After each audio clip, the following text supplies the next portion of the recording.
વૃત્રાસુર નીકળ્યો, દેવો સાથે યુદ્ધ થયું, દેવો ગભરાયા, ભગવાન પાસે આવ્યા, ભગવાને ઉપાય બતાવ્યો, તમે મહર્ષિ દધીજી પાસે જાઓ, એમને બહુ કઠોર તપ કર્યું છે, એમની સાધના બહુ શ્રેષ્ઠ છે, એમના દેહની માગણી કરો અને એમના અસ્થિમાંથી દિવ્યાસ્ત્ર બનાવો. દધીચી ઋષિએ પ્રભુનું ધ્યાન ધરી આત્મા પ્રભુમાં વિલીન કરી શરીરનું દાન કર્યું. આપણે ત્યાં એવો મત છે કે દધીચીના અસ્થિમાંથી કેટલાય દિવ્યાસ્ત્ર બન્યા. પહેલું થયું ગાંડીવ ધનુષ્ય, જે અગ્નિદેવને અર્પણ થયું, પછી અર્જુનને પ્રાપ્ત થયું, મહાભારતમાં જેનો ઉપયોગ થયો. બીજું દિવ્યાસ્ત્ર થયું સારંગ, જે ભગવાન વિષ્ણુને અર્પણ થયું, વિષ્ણુ ભગવાનને સારંગી કહેવાય છે. ત્રીજું દિવ્યાસ્ત્ર થયું પિનાક ધનુષ્ય, જે શિવજીને અર્પણ થયું, એટલે શિવજીને પિનાકી કહેવાય છે. અને ચોથું બન્યું વજ્ર, જે ઇન્દ્રને અર્પણ થયું. ઇન્દ્ર વજ્ર લઈને વૃત્રાસુરને મારવા આવ્યો. ઇન્દ્રના કઠોર વજ્રમાં વૃત્રાસુરને કોમળ પ્રભુના દર્શન થયા, પ્રભુના શરણમાં આવ્યો. 4 શ્લોકમાં પ્રભુની સ્તુતિ કરી, જે વૃત્રાસુર ચતુશ્લોકી કહેવાય છે. જેમ હતાશ થઈને ગોધરાના રાણા વ્યાસ આપઘાત કરવા જતા હતા, ત્યારે શ્રી મહાપ્રભુજી ચતુશ્લોકી ગ્રંથ સમજાવી 4 પુરુષાર્થો એમને અલૌકિક આપ્યા. એમાં ચતુશ્લોકીમાં 4 અલૌકિક પુરુષાર્થોની કામના કરી. અહમ હરે તવ પાદૈક મૂલ દાસાનો દાસો ભવિતાસ્મિ ભૂય. બહુ સુંદર કામના કરી. હે પ્રભુ, મારા પર કૃપા કરો કે હું આપનો દાસાનો દાસ બનું. જો વૈષ્ણવ પુષ્ટિ માર્ગમાં એક વિવેક છે, પ્રોટોકોલ છે કે સામેવાળા કોઈ વ્યક્તિને સંબોધન કરીએ તો આપણે શું લખીએ? પ ભ એટલે પરમ ભગવદીય. દરેકમાં આપણો એ ભાવ રહે ઉત્તમ. અને જયારે પોતાનો પરિચય આપવાનો હોય ત્યારે શું લખીએ નીચે? દાદા એટલે દાસાનો દાસ. આ દાસાનો દાસનો અર્થ થાય દાસના દાસનો દાસ. દાસત્વ વ્રજભક્તોને પ્રાપ્ત થયું. એમનું અનુસરણ કરનારા 84,252 ભગવદીઓ, અને એવા કોઈ ભગવદીઓનું દાસત્વ મળે તોય આપણે ધન્ય થઈ જઈએ. પ્રભુ, મારે આપના દાસ નથી થવું, આપનો દાસ બનાવશો તો સમર્થનો દાસ છું, મારામાં અહંકાર આવી જશે. મને આપના દાસના દાસનો દાસ બનાવો. આપને છોડી મારે ઇન્દ્રપદ, સ્વર્ગ, બ્રહ્મપદ, રસાતલનું રાજ્ય, આ પૃથ્વીનું રાજ્ય, યોગ સિદ્ધિ, મોક્ષ કઈ નથી જોઈતું. મારા પર કૃપા કરો કે મારો દેહ પ્રભુ આપનો સેવા ધર્મ નિભાવે. આપના ચરણનો આશ્રય આપો. ઠાકોરજી કૃપા કરી ઇન્દ્ર વજ્રથી મારે એ પેલા વૃત્રાસુરની આત્મજ્યોતિ પ્રભુમાં મળી ગઈ છે, મોક્ષ મળી ગયો. ઇન્દ્રએ ખાલી એના શરીરને માર્યો છે. એ રીતે ઠાકોરજી કૃપાળુ છે. જે કોઈ પ્રભુના ચરણોનો આશ્રય કરે, ભગવાનનો સ્વભાવ છે કે એના પર ઠાકોરજી કૃપા કરે છે. આગળ પણ ચર્ચા થઈ હતી કે સ્વભાવ કોને કહેવાય? બદલાય નહીં જલ્દી, મૂળમાં રહેલો હોય. એક ભાઈનો બહુ લોભી સ્વભાવ. એકવાર કથા સાંભળવા માટે આવ્યા. હવે ગાયોના ગૌશાળાના લાભાર્થે એ કથા ચાલી રહી હતી. દરેક વ્યક્તિ પોતપોતાની યોગ્યતા મુજબ ગાયની સેવા માટે અનુદાન આપતા હતા. પેલા ભાઈએ જોયું, આગળ બેસેલા વ્યક્તિએ 500ની નોટ મૂકી તો વિચારું કે હવે કંઈક મારા જીવનમાં હું કંઈક પુણ્ય કમાવું, ગાયની સેવા કરું, તો પાકીટમાંથી 500ની નોટ કાઢી. વળી જોયું કે પેલા બીજા ભાઈએ 200ની નોટ મૂકી, 500ની પાછી મૂકી, 200ની કાઢી. બીજું ત્રીજા ભાઈએ 100 રૂપિયા, એમ કરતા કરતા આગળ વાળાએ 10 રૂપિયા નાખ્યા, તો પછી 10ની નોટ કાઢી. છેલ્લે 1 રૂપિયાનો સિક્કો હાથમાં પકડ્યો. મુઠ્ઠી બંધ હતી. પેલા સ્વયંસેવકોને આવતા વાર લાગી એટલે હાથમાં પરસેવો વળી ગયો હતો. મુઠ્ઠી ખોલી, અરે મારા વાલા રૂપિયા, તને મારાથી દૂર જવાનું આટલું દુઃખ છે કે તું રડે છે? પાછો ખિસ્સામાં મૂકી દીધો. કેમ કે સ્વભાવ હોય. એમ પ્રભુનો સ્વભાવ છે કે ગમે તેવો અધમ જીવ, ચાહે મનુષ્ય હોય, ચાહે દેવ હોય, ચાહે અસુર હોય કે કોઈ પશુ પક્ષી, પ્રભુના ચરણનો આશ્રય કરે એના પર ઠાકોરજી કેવલ અને કેવલ કૃપા જ કરે છે. એટલા માટે આ કૃપાનો માર્ગ છે. આપણને ખબર નથી કે ઠાકોરજીનું સ્વરૂપ શું છે, પ્રભુની લીલા શું છે, પ્રભુનું મહાત્મ્ય શું છે. આપણે પ્રભુને મેળવવા જઈએ તો જન્મારાના જન્મારા નીકળી જાય. શ્રી ગુસાઈજીના જીવનનો પ્રસંગ છે કે અકબર બાદશાહને શ્રી ગુસાઈજી પર બહુ શ્રદ્ધા. વારે ઘડીએ અટપટા ન્યાય હોય, કેસ હોય તો ના ન્યાય માટે શ્રી ગુસાઈજીને બોલાવે. એક વાર પૂછ્યું, સાहब कैसे मिलते हैं? પ્રભુ કઈ રીતે મળે? એક વાક્યમાં આજ્ઞા કરી, જૈસે તુમ હમકો મિલતે હો. તમે રાજા છો, કોઈ પ્રજાએ રાજાને મળવો હોય, સમય નક્કી કરવો પડે, નક્કી કરેલા સમયથી પહેલા જવું પડે, પરિચય કાર્ડ કે ચિઠ્ઠીમાં નામ લખીને પેલા દ્વારપાલને આપે, પ્રધાનને આપે, રાજા સુધી પહોંચાડે કે આપણે ફલાણા ભાઈને ટાઈમ આપ્યો છે, મળવા આવ્યા છે. રાજાને મળવું હોય તો મળે, ના મળવું હોય તો કહી દે કે ભાઈ આજે ટાઈમ નથી, કે જો ફરીથી આવે. પણ રાજા વિચારે કે મારે અમુક વ્યક્તિને મળવું છે તો એને ટાઈમ ના લેવો પડે, સિપાહીને મોકલે ત્યારે ને ત્યારે પેલાને બોલાવે. એમ જીવ પ્રભુને મળવાનો વિચાર કરે તો જીવને પ્રભુનું કોઈ જ્ઞાન નથી. પણ ઠાકોરજી વિચારે કે મારે અમુક જીવનો ઉદ્ધાર કરવો છે તો પ્રભુ ક્ષણ માત્રનો વિલંબ કરતા નથી. પોતાના અનુગ્રહથી ઠાકોરજી જીવનો ઉદ્ધાર કરે છે. તો છઠ્ઠા સ્કંદમાં એ અનુગ્રહનો પ્રકાર બતાવ્યો. અજામિલના કર્મો એટલા ખરાબ હતા કે કરેલા કર્મોના ફળ ન ભોગવે ત્યાં સુધી ઉદ્ધાર શક્ય નથી. પણ પ્રભુનું નામ નીકળ્યું મુક્તિ અને કર્મોનું ફળ ભોગ્યા વગર ઉદ્ધાર થઈ ગયો. વૃત્રાસુર અસુર હતો, આસુરી સ્વભાવનો છે. જ્યાં સુધી એનો સ્વભાવ દૈવી ન થાય ઉદ્ધાર શક્ય નથી. પણ પ્રભુના શરણમાં આવ્યો તો અસુર વૃત્તાસુરનો પણ ઉદ્ધાર થયો છે. બોલીએ શ્રી કૃષ્ણ કનૈયા લાલ કી.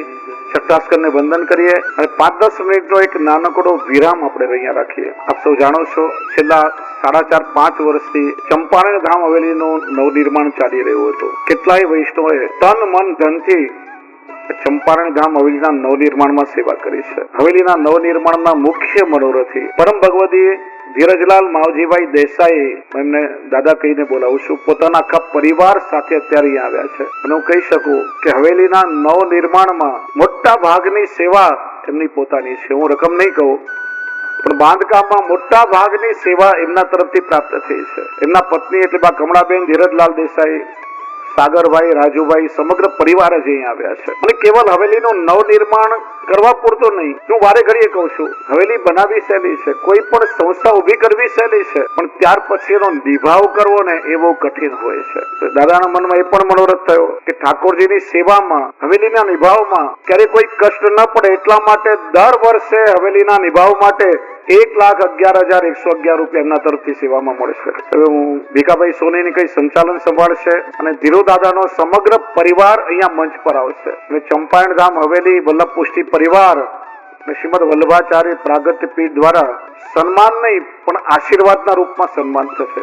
હું ઘણીવાર કહું છું કે વૈષ્ણવને સન્માનની કોઈ અપેક્ષા ન હોય અને ઘણીવાર લૌકિક સન્માનથી અહંકાર પણ આવી જાય. પણ વૈષ્ણવનું સાચું સન્માન કયું? શ્રી ગોકુલનાથજીનો પ્રસંગ યાદ કરો તમે. શ્રી ગોકુલનાથજી શ્રીનાથજીના શૃંગાર કરી રહ્યા હતા અને બારીમાંથી તડકો આવી રહ્યો હતો. લાગ્યું કે ઠાકોરજીને પરિશ્રમ પડશે તો આગળ ભીત ચણાવી. એ બારીમાંથી શ્રીજી બાબા પોતાની બિલચુકુંડની લીલાના નિત્ય દર્શન કરે અને એ દેખાતું બંધ થઈ ગયો. ત્યારે પેલા મોહનાને આજ્ઞા કરી કે જાકે મેરે ગોકુલનાથ શું કહો કે દીવાર હટાવે મુકુ મેરો બિલચુ નહીં દીખ રહ્યો હે. મોહના દોડતો ગયો શ્રી ગોકુલનાથજીને આજ્ઞા કરી કે શ્રીજી બાબા કે છે કે જઈને મારા ગોકુલનાથને કહો કે આ દિવાલ હટાવે. ત્યારે શ્રી ગોકુલનાથજીએ પૂછ્યું શું કહ્યું શ્રીજી બાબાએ? કહે કે મારા ગોકુલનાથને કહો કે આ દિવાલ હટાવે. ત્રીજી વાર પૂછ્યું શું આજ્ઞા કરી? કે શ્રીનાથજીએ કહ્યું કે મારા ગોકુલનાથને કહો કે આ દિવાલ હટાવે. એ મારા શ્રીજી બાબા મારું નામ જાણે છે, મારા ઠાકોરજીએ મને પોતાનો કયો. આપશ્રી મૂર્છિત થઈ ગયા અને તે દિવસે વિશેષ સામગ્રી ઉરાવીને ઉત્સવ મનાવ્યો. આ વૈષ્ણવોનું સાચું સન્માન એ જ છે કે શ્રી વલ્લભ એને પોતાનો કરીને જાણે, વલ્લભ પોતાનો માને. શ્રી વલ્લભ આજ્ઞા કરે કે વૈષ્ણવ તમે અમારા છો, એનાથી મોટું વૈષ્ણવનું બીજું કોઈ સન્માન નથી. અને આ સત્કાર સન્માન એ આશીર્વાદના રૂપમાં થઈ રહ્યું છે. રાજકોટનું જ ગૌરવ અને રાજકોટમાં રહેતા મારા પરમ મિત્ર doctor Kirtibhai Joshi, doctor cab Joshi, વર્ષોથી આયુર્વેદને એમણે ઘણું બધું સંશોધન કર્યું છે અને શિફાખાનામાં ત્યાં ફ્રી સર્વિસ આપે છે. મુંબઈમાં, સુરતમાં, અમદાવાદમાં, અમરેલીમાં એમના ઘણા બધા કેમ્પોનું આયોજન કર્યું છે. આર્થરાઇટિસ, સાયટિકા જેવા સાંધાના દર્દો, માથાના ખરતા વાળ, ચામડીના તમામ પ્રકારના રોગો, માનસિક તણાવ, ડિપ્રેશન અને સૌથી મોટી એમની સિદ્ધિ છે ફર્ટિલિટીમાં એટલે બંધત્વમાં. મારો પોતાનો અનુભવ છે કે લગભગ અત્યાર સુધી 70 જેટલા દંપતીઓને મેં ત્યાં મોકલ્યા હશે કે જેઓ ઘણી બધી ટ્રીટમેન્ટ કરીને હારી ગયા, થાકી ગયા અને ઠાકોરજીની કૃપાથી એમના ખોળામાં જે બાળકો રમી રહ્યા છે. આ બધામાં ખરેખર ઠાકોરજીની કૃપા એમના પર છે. તો આવતીકાલે વિના મૂલ્યે એમનો કેમ્પ અહીંયા છે, તો દરેક વૈષ્ણવ ચોક્કસ એમનો લાભ લઈ શકે છે. અને સાથે એક્યુપ્રેશરનો પણ કેમ્પ છે, તો દરેક વૈષ્ણવ પોતાનું નામ લખાવી બપોરે 3 વાગ્યાથી મેડિકલ કેમ્પ શરૂ થઈ જશે. દરેક વૈષ્ણવનો લાભ લે. બીજો બ્લડ ડોનેશન કેમ્પ છે, રક્તદાન શિબિર છે. આજે લોહી એવી વસ્તુ છે કે જેનો બીજો કોઈ ઓલ્ટરનેટ નથી. માણસના શરીરમાં ખાલી માણસના શરીરનું લોહી જેના પ્રાણ બચાવી શકે. તમારા 1 બોટલ રક્તદાન કરવાથી તમે કેટલાય લોકોનો જીવ બચાવી શકો છો. આ રક્તદાન સૌથી મોટું દાન કહી શકાય, પ્રકારનું પ્રાણદાન કહી શકાય. ઘણા માણસો વિચારે કે ભાઈ મારું બ્લડ આપશું તો શરીરમાં લોહી ઘટી જશે. આપણે જેટલું બ્લડ આપ્યું હોય 72 કલાકમાં એટલું બ્લડ શરીરમાં રિકવર થઈ જતું હોય છે. મેં પોતે લગભગ 26 થી 27 વખત રક્તદાન કર્યું હશે, ક્યારે કોઈ તકલીફ નથી થઈ. એટલે 1 બોટલ લોહીથી તમે કેટલાય લોકોના જીવ બચાવી શકો. ઠાકોરજીએ જો કૃપા કરી હોય અને ક્ષમતા હોય તો આપણે રક્તદાન કરીએ અને અનેક લોકોના પ્રાણ બચાવવામાં આપણે નિમિત્ત બનીએ. બોલીએ શ્રી વલ્લભાધીશ કી જય. આગળ આપણે દર્શન કરીએ, કેમ કે આજે નંદ મહોત્સવ સુધી પહોંચ્યું છે. આજે રાત્રે અખેનિયા પરિવારના ગોલોકવાસી સ્વજનોની માલા પેરામણી પણ અહીંયા છે. એ પણ બધો સમય સાચવવાનો છે. અને નંદ મહોત્સવ ક્યારે થાય ને બિલકુલ મારા હાથમાં નથી. ઠાકોરજીને જ્યારે પ્રગટવું હોય ત્યારે પ્રગટે. કદાચ એના મૂળ સમય ઠાકોરજી પ્રગટ થાય, કોઈ ના કહી શકે. બધાએ આજે ધૈર્ય ધારણ કરીને બેસવાનું છે. અને નંદ મહોત્સવમાં આપણે એટલો આનંદ કરશું કે રાજકોટના વૈષ્ણવ ક્યારે એવો આનંદ નહીં માણ્યો હોય. બધાએ આજે નંદ મહોત્સવનો આનંદ લીધા પછી જવાનું છે. ઉતાવળ ના કરશો. આજે મોબાઈલ ને ઘડિયાળ સામે કોઈ ના જોશો. બોલીએ શ્રી વલ્લભાધીશ કી જય.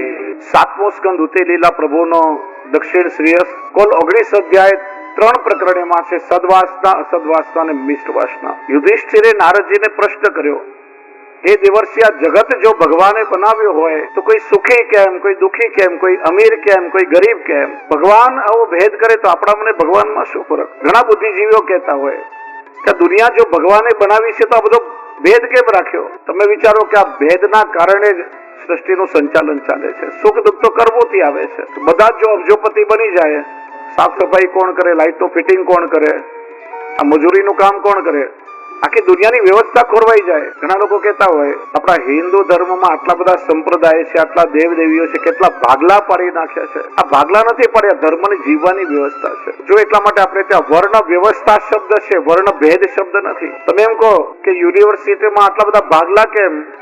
કોમર્સ પણ હોય, આર્ટ્સ પણ હોય, મેડિકલ સાયન્સ પણ હોય, ટેકનિકલ સાયન્સ પણ હોય, આઈટી પણ હોય, દરેક ફેકલ્ટી આટલા બધા ભાગલા કેમ?